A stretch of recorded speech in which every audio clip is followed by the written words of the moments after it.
L'Église évangélique du Gabon organisait un culte d'action de grâce pour cette nouvelle année. C'était à l'intention des autorités du comité pour la transition et la restauration des institutions. Un culte célébré en présence de la première dame Zita Oligingema. Le compte rendu. C'est ici, dans cette mission protestante américaine de Baraka, la toute première du genre dans notre pays, fondée en 1842, que l'Église évangélique du Gabon a choisi d'organiser le culte d'action de grâce marquant l'entrée dans la nouvelle année 2024. Le président de l'Église évangélique du Gabon a tenu à rendre grâce avec l'ensemble de toute la communauté évangélique du Gabon, en guise de reconnaissance envers l'Éternel, et ensuite présenter ces moments au Seigneur pour qu'il dirige le CTRI, qui en fait a été utilisé par Dieu, qui devient de fait en fait le bras séculier de Dieu pour matérialiser l'œuvre du Seigneur dans le pays. Organisé en présence du vice-président de la République, de la première dame du Gabon, du premier ministre et de plusieurs membres du gouvernement, l'initiative de ce jour est la reconnaissance de la matérialisation de l'œuvre de Dieu pour la nation gabonaise à travers l'acte de libération du CTRI le 30 août 2023.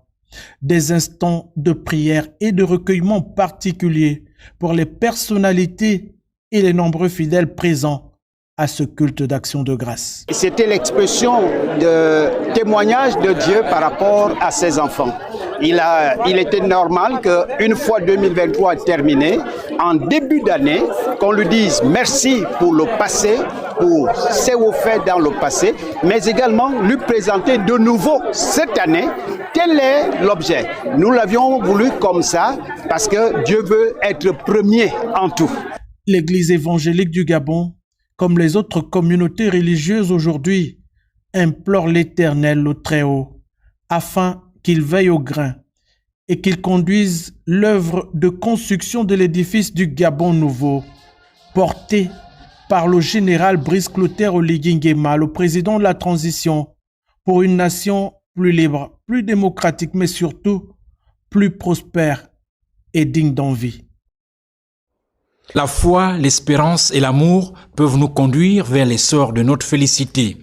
Thème de ce culte d'action de grâce pour la nation, célébré à l'endroit des nouvelles autorités du Comité pour la transition et la restauration des institutions. Le président de la République et toute son équipe ont besoin de nos prières pour continuer à tenir bon face à l'adversité.